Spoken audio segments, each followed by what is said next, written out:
Welcome to sakshiyeducation.com. APPSC group 2 పరీక్ష ఫిబ్రవరి 25వ తేదీన నిర్వహిస్తుంది. దీనికి కేవలం 20 రోజులు మాత్రమే ఉంది ఇప్పుడు. ఈ 20 రోజుల్లో ప్రిపరేషన్ ఎలా ఉండాలి, ఎలాంటి టాపిక్స్ పైన ఫోకస్ చేయాలి, అసలు మనం ఏం చేయకూడదు, ఏం చేయాలి అనే అంశాలపై ఇప్పుడు మనతో కృష్ణారెడ్డి సార్ గారు ఉన్నారు. కృష్ణారెడ్డి సారు మీకు తెలిసిందే, చాలా సీనియర్ ఫ్యాకల్టీ, చాలా బుక్స్ రాశారు ఆయన, and he's a senior mentor. Sir welcome to sakshiyeducation.com. Thank you sir. ఇప్పుడు ఇండియన్ హిస్టరీ తీసుకోండి, జియోగ్రఫీ తీసుకోండి, ఇవి చాలా వ్యాస్ట్ సబ్జెక్ట్స్. మీరు ప్రీవియస్ పేపర్స్తో ఏమైనా అనలైజ్ చేసి, అంటే ఇవే ఇంపార్టెంట్ టాపిక్స్, వీటికి ఎక్కువ వెయిటేజ్ ఉంటుంది, అలాంటివి ఏమైనా ఉంటాయి? ఈ ప్రశ్న ఆల్మోస్ట్ 5 లక్షల మందికి కూడా ఉంది. అదే, ఏది ఇంపార్టెంట్, ఏది ఇంపార్టెంట్ అన్ఇంపార్టెంట్ అనేది పోటీ పరీక్షలో సాధారణంగా, ముఖ్యంగా ఆబ్జెక్టివ్ మల్టిపుల్ చాయిస్లో అన్ని క్వశ్చన్స్ కంపల్సరీ అయినప్పుడు రాదు. మెయిన్స్లో చెప్పండి ఇంపార్టెంట్ అన్ఇంపార్టెంట్ అని చెప్పచ్చు, ఇది డిస్క్రిప్టివ్ అయితే.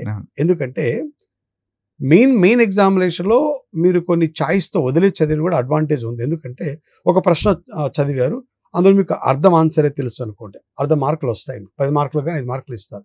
కానీ ఆబ్జెక్టివ్ మల్టిపుల్ ప్రిలిమినరీ ఎగ్జామినేషన్లో మీకు ఆన్సర్ తెలుసుంటే మార్క్ వస్తుంది, లేదంటే రాంగ్ చేస్తే నెగిటివ్ పోతుంది. కనుక చాయిస్ తీసుకునే అవకాశం లేదు ఆబ్జెక్టివ్ మల్టిపుల్ చాయిస్లో. అయినా హౌఎవర్ అయితే ఇంపార్టెంట్ అన్ఇంపార్టెంట్ ఎప్పుడు ఒక అంశం పైన చెప్తామంటే, ఒక అంశం పైన పదే గత పరీక్షల్లో క్వశ్చన్ రిపీట్ అయింటే, అది గ్రూప్ 1 కావచ్చు, గ్రూప్ 2 కావచ్చు, ఎస్ఐ కావచ్చు, కానిస్టేబుల్ కావచ్చు, సివిల్ సర్వీసెస్లో కొన్ని అంశాలపైన పదే ప్రశ్నలు వస్తూ ఉంటాయి. కనుక కొన్ని అంశాలపైన పదే ప్రశ్నలు వస్తే ఆ ఏరియా ఏమంటాం మనం, ఇంపార్టెంట్ అంటాం. మనకు కూడా మామూలు పత్రికల్లో పదే ఒక వ్యక్తి కానీ ఒక నాయకుడికి కనిపిస్తుంటే ఆ నాయకుడిని ఏమంటే యాక్టివ్గా ఉన్నా ఉంటారు. ఎప్పుడో ఒకసారి కనిపించి వెళ్తే యాక్టివ్ లేరంటారు. క్వశ్చన్ కూడా ఎగ్జామ్ ఆ విధంగానే సెట్ చేస్తారు. అయితే ఇక్కడ ఇంపార్టెంట్ అన్ఇంపార్టెంట్ ఎట్లా ఫోకస్ చేసుకోవాలంటే, ఈ సంవత్సరం అంటే ఇప్పుడు మనం గ్రూప్ 2 రాదు, హిస్టరీలో కరెంట్ అంశాలు ఉండవు కనుక పెద్దగా దానిపైన. అయితే జాగ్రఫీ కానీ అలాగే సైన్స్ అండ్ టెక్నాలజీ కానీ కొన్ని అంశాలు ఉన్నాయి కదా, దీంట్లో కొన్ని కరెంట్ అంశాలు వస్తాయి.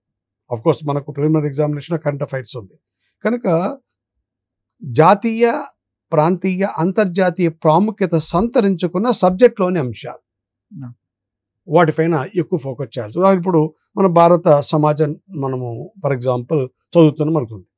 ఈ మధ్యకాలంలో సుప్రీంకోర్టు జడ్జిమెంటు ఈ ట్రిపుల్ తలాక్ పైన, అలాగే వివాహ హక్కుల పైన, అలాగే వారసత్వం పైన కొన్ని జడ్జిమెంట్లు ఇచ్చింది. ఇప్పుడు ఏమవుతుంది, ఆ ఇండియన్ సొసైటీలో వివాహం అనే ఆ యొక్క టాపిక్ అనేది కాంటెంపరీ అంటే సమకాలీన ప్రాముఖ్యత సంతరించింది కనుక ఈ మధ్య కాలంలో సుప్రీంకోర్టు ఈ వివాహం పైన కానీ, కుటుంబం పైన కానీ, లేదా విడాకుల పైన కానీ ఇచ్చిన తీర్పులేమి, లేదా ఈ మధ్యనే ప్రభుత్వం కొన్ని చట్టాలలో మార్పులు చేస్తుంది. ముఖ్యంగా పోక్సో యాక్ట్లో కొన్ని మార్పులు చేస్తుంది. ఆ చట్టం పైన ప్రత్యేకంగా దృష్టి పెట్టాలి. ఎక్కడైతే సబ్జెక్ట్లో కరెంట్ ఈవెంట్స్కు అనుసంధానమై ఉంటాయో వాటిపైన మనం ఫోకస్ చేయాల్సిన అవసరం ఎంతైనా ఉంటుంది. అక్కడ మన ఇంపార్టెంట్ అంటాం. ఇక మీరు అన్నట్లు హిస్టరీ ఇది వాస్ట్. అయితే అభ్యర్థులు హిస్టరీ అనగానే డేట్లు, సంఘటనలు అనుకుంటారు, అది చాలా తప్పు. గత 20 సంవత్సరాలుగా సివిల్ సర్వీసెస్ కానీ, గ్రూప్ 1 కానీ, గ్రూప్ 2 కానీ డేట్ల పైన అడిగిన క్వశ్చన్లు మొత్తం 30 క్వశ్చన్లు హిస్టరీలు అనుకుంటే కేవలము 2-3 క్వశ్చన్లు, అవి కూడా ఇంపార్టెంట్ డేట్స్. కనుక చరిత్ర పైన సామాజిక, అలాగే ఆర్థిక, సాంస్కృతిక, వారసత్వ అంశాలు ఏవైతే ఉంటాయో వాటిపైన ఫోకస్ చేయాలి. ఆ యొక్క రాజకీయ అంశాలకు నేపథ్యం ఏదైతే ఉంటుందో ఆ రాజకీయ అంశాలకు నేపథ్యం ఉన్న కొన్ని డేట్లు మాత్రమే అభ్యర్థులు ఫోకస్ చేసుకోవాల్సిన అవసరం ఏర్పడుతుంది. ప్రధానంగా మీరు ఫోకస్ చేయాల్సింది సాంస్కృతిక, అలాగే సామాజిక, అలాగే కట్టడాలు, ఆయా కాలంలో ఆ యొక్క పరిపాలకులు ప్రవేశపెట్టడం యొక్క వినూత్నమైన పరిపాలన అంశాలు ఏమైనా ఉన్నాయా వాటిపైన ఫోకస్ చేయాలి. అంతేగాని ఈ రాజకీయ చరిత్ర పైన ఎక్కువగా ఫోకస్ చేయాల్సిన అవసరం లేదు. ముఖ్యంగా మనం హిస్టరీ తీసుకున్నప్పుడు, అలాగే జాగ్రఫీ తీసుకున్నప్పుడు అభ్యర్థులు ప్రధాన గుర్తించవలసింది ఏంటంటే, సమకాలీన ప్రపంచంలో పర్యావరణంలో వస్తున్న యొక్క మార్పులు, కేంద్ర రాష్ట్ర ప్రభుత్వాలు చేపడుతున్న యొక్క అభివృద్ధి కార్యక్రమాలు, ముఖ్యంగా ప్రాజెక్టులు, వాటికి సంబంధించినవి, ముఖ్యంగా డెమోగ్రఫీ, అలాగే ఎకనామిక్ జాగ్రఫీ అనేది ఏంటంటే చాలా ఇంపార్టెంట్. ఒక దేశం యొక్క ప్రగతికి జియోగ్రఫీ చాలా ఇంపార్టెంట్. అక్కడ లభిస్తున్న మినరల్స్ కానివ్వండి, లేకుండా అక్కడ ఉన్న నదులు కానివ్వండి, ప్రాజెక్టులు కానివ్వండి, పండే పంటలు కానివ్వండి, ఇవన్నీ కూడా ఒక దేశ అభివృద్ధికి ముఖ్యం. ప్రధానంగా వాటిపైన ఫోకస్ ఉంటుంది.